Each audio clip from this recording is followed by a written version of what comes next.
말씀은 출애굽기 9장 13절부터 21절까지 말씀입니다.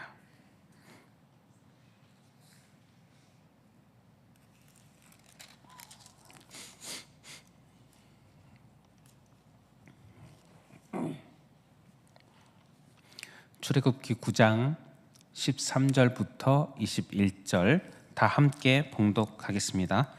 여호와께서 모세에게 이르시되 아침에 일찍이 일어나 바로 앞에 서서 그에게 이르기를 히브리 사람이 하나님 여호와의 말씀에 내 백성을 보내라. 그들이 나를 섬길 것이니라. 내가 이번에는 모든 재앙을 너와 내 신하와 내 백성에게 내려 온 천하에 나와 같은 자가 없음을 내가 알게 하리라. 내가 손을 펴서 돌림병으로 너와 내 백성을 쳤다 하면 내가 세상에서 끊어졌을 것이나 내가 너를 세웠으면 나의 능력을 내게 보이고 내 이름이 온 천하에 전파되게 하려 하였음이니라. 내가 여전히 내 백성 앞에 교만하여 그들을 보내지 아니하느냐. 내일 이맘때면 내가 무거운 우박을 내리리니 애굽 나라가 세워진 그날로부터 지금까지 그와 같은 일이 없었더라.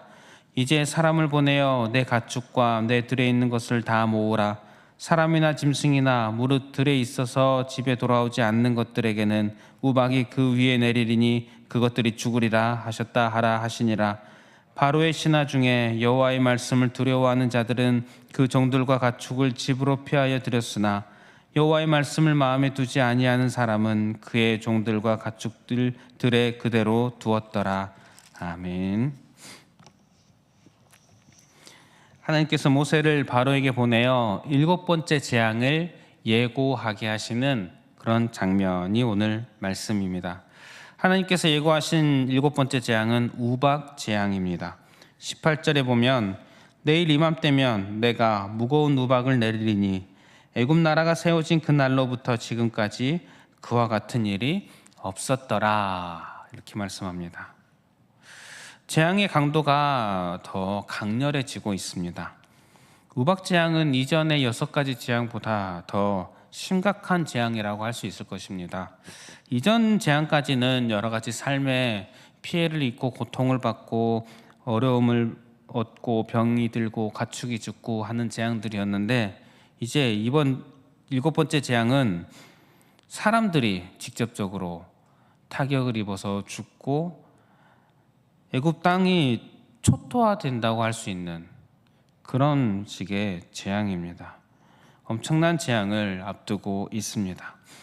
하나님께서 이 우박 재앙을 예고하시면서 우박 재앙의 목적을 따로 말씀하고 계십니다. 14절에 보면 내가 이번에는 모든 재앙을 너와 내 신하와 내 백성에게 내려 온 천하에 나와 같은 자가 없음을 내가 알게 하리라. 온 천하에 여호와와 같은 신이 없음을 알게 하기 위해 재앙을 내리십니다. 이것은 비단 우박 재앙만의 경우는 아닙니다. 10가지 재앙을 앞두고 그 재앙에 대해서 7장에서 이미 말씀하셨습니다. 애굽 사람이 여호와가 참신이심을 알게 하는 것, 알게 되리라고 말씀을 하셨습니다. 그런데 이번에 특별히 또 우박 재앙에서 이렇게 말씀하고 계십니다. 여호와만이 참 신이심을 알리기 위해 재앙을 내린다고. 하늘에서 우박이 내릴 것입니다. 땅을 초토화시키고 생명을 죽게 하는 우박이 내립니다. 뒤에 보면 뒤에 본문에 오늘 읽지 않은 뒷본문을 보면 이제 이 재앙이 내리는 장면을 보면 불덩이도 함께 내립니다. 우박과 불덩이가 함께 내립니다. 하나님께서 나일강뿐만 아니라 또 땅뿐만 아니라 하늘도 주관하시는 분이심을 보게 됩니다. 그리고 그런 상황에서 그들이 믿고 있는 하늘의 신, 하늘의 신은 신들 중에서도 매우 강력한 신으로 여겨지는 그들이 믿는 신이 있습니다. 그 신이 아무런 힘을 쓰지 못합니다. 오직 하나님만이 참 신이심을 보여주는 그런 재앙이라고 할 수 있습니다. 하나님만이 참 신이심을 보여주면서 동시에 또한 특이한 점은 재앙을 피할 길도 알려주고 계신다는 것입니다. 19절에 보면 이제 사람을 보내어 내 가축과 내 들에 있는 것을 다 모으라. 사람이나 짐승이나 무릇 들에 있어서 집에 돌아오지 않는 것들에게는 우박이 그 위에 내리리니 그것들이 죽으리라 하셨다 하라. 즉, 이 우박 재앙을 피할 수 있는 간단한 방법이 있다. 이제 내일 우박 재앙이 내릴 것인데 피할 방법을 알려줄게.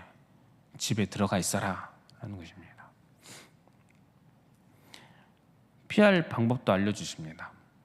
하나님의 목적이 애굽 멸망이 하나님의 목적이 아닙니다. 하나님은 애굽의 모든 생명을 다 죽이는 것, 이것이 하나님의 목적이 아니라 앞서 봤듯이 여호와께서 참 신이심을 알리는 것, 여호와 이름이 온 천하에 전파되는 것, 16절에 나옵니다. 즉 애굽 그리고 온 세상이 여호와를 경외하게 되는 것, 이것이 하나님께서 원하시는 것입니다.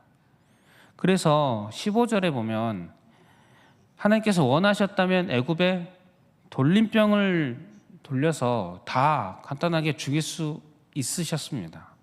그렇게 할 수 있다라고 말씀합니다. 하지만 그렇게 하지 않으십니다. 다 죽여버리는 것이 목적이 아니라는 것입니다. 그래서 하나님은 피할 길도 알려주고 계십니다. 정리하자면 하나님께서는 온 세상을 주관하시는 창조주 하나님, 유일하신 참 신이심을 나타내주는 그런 이 우박재앙을 통해서 하나님이 그런 분이심을 나타내십니다. 그리고 그 하나님을 알고 그 하나님을 경외하게 되기를 하나님은 원하십니다. 그래서 피할 길도 제시해 주십니다. 하지만 이런 하나님 앞에 인간이 참 얼마나 완악한지를 동시에 오늘 볼 수가 있습니다.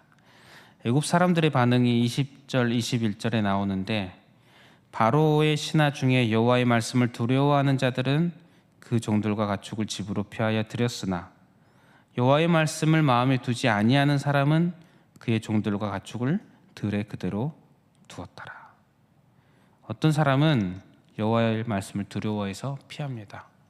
그런데 어떤 사람들은 마음에 두지 않고 그대로 있습니다. 지금 6가지 재앙을 앞에 경험하였습니다. 이 정도면 두려워해야 되는 것 아니겠습니까? 지금 여호와의 말씀을 두려워해서 집으로 들어간 사람들이 마음을 완전히 돌이켜서 여호와를 경외하고 회개하고 여호와만 섬기게 되었다라고 여겨지는 장면은 아닙니다. 여호와를 믿게 되었다 이런 장면으로 보이지는 않습니다. 그저 지금까지 계속해서 재앙이 내려오고 있고 두려우니까 무서우니까 일단 피하고 보는 것입니다. 하나님을 믿지 않아도 지금 6가지 재앙이 있었고 또 7번째 재앙이 예고되는데 일단 피하고 보는 것이 자연스러운 당연해 보이지 않겠습니까? 그런데 그렇지 않습니다. 인간의 교만이 드러나고 있습니다. 그럼에도 불구하고 말을 듣지 않습니다. 그렇게 재앙을 경험해도 여호와 앞에서 고개를 들고 있습니다. 이 마음이 교만이 꺾이지가 않습니다. 이것이 우리의 모습, 인간의 모습입니다. 이 사람들만 그렇습니까? 그렇지 않습니다. 인간의 모습입니다. 우리의 모습입니다. 우리의 본성입니다. 그래서 우리 인간은 우리 스스로 우리의 깨달음으로 구원을 얻을 수가 없습니다. 우리 인간은 우리의 깨달음으로 우리 지혜로 여호와를 섬길 수 없고 여호와를 경외할 수 없습니다. 사랑할 수 없습니다. 교만하기 때문입니다. 우리의 힘으로는 구원받을 수 없습니다. 그래서 예수님께서 십자가를 지셨습니다. 오직 십자가의 은혜만이, 성령님의 은혜만이 나의 교만을 깰 수 있습니다. 나로 하여금 주님을 원수로 여기던 마음을 깨뜨리고 사랑하게 만들 수 있습니다. 십자가의 능력, 십자가의 은혜는 이런 도무지 답 없고 교만하기만 한 우리의 교만을 깨뜨려서 여호와로 돌이키게, 주님을 사랑하게 만든 능력입니다. 우리는 이런 은혜를 받은 자, 능력을 받은 자들입니다. 그러니 마땅히 십자가를 바라보며 감사해야 할 줄 압니다. 또한 이 십자가의 능력으로 주를 사랑하게 되었지만, 구원받게 되었지만 여전히 이 교만한 본성이 남아 있습니다. 그래서 어떡합니까? 믿는 자임에도 불구하고 참 달라지지 않습니다. 그렇게 말씀을 보고, 그렇게 말씀을 듣고, 그렇게 기도하고 해도 어떻습니까? 늘 짓는 죄는 또 짓습니다. 늘 하는 실수를 우리가 또 합니다.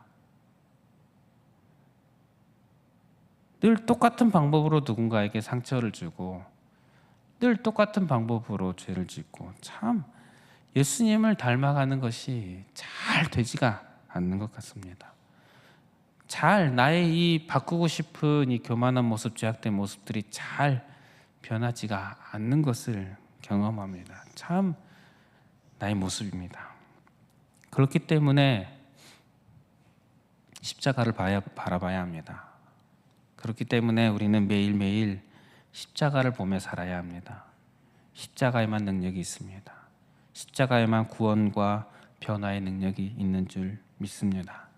저 여러분들이 나를 구원하여 주신 예수 그리스도의 십자가를 오늘도 바라보며, 또한 나의 남아있는 이 죄악된 교만한 본성들을 십자가에서 다 해결받고 십자가 앞에서 또 변화의 능력을 얻어가는 그런 십자가를 바라보는 삶, 겸손히 십자가를 바라보는 삶을 살아가시는 저 여러분들 되시기를 축복합니다. 우리 말씀 기억하면서 기도하실 때에 겸손히 십자가를 바라보며 사는 자 되게 하소서, 이렇게 기도했으면 좋겠습니다. 그리고 주어진 기도 제목들 가지고 기도하시고 개인의 기도 제목으로 기도하겠습니다.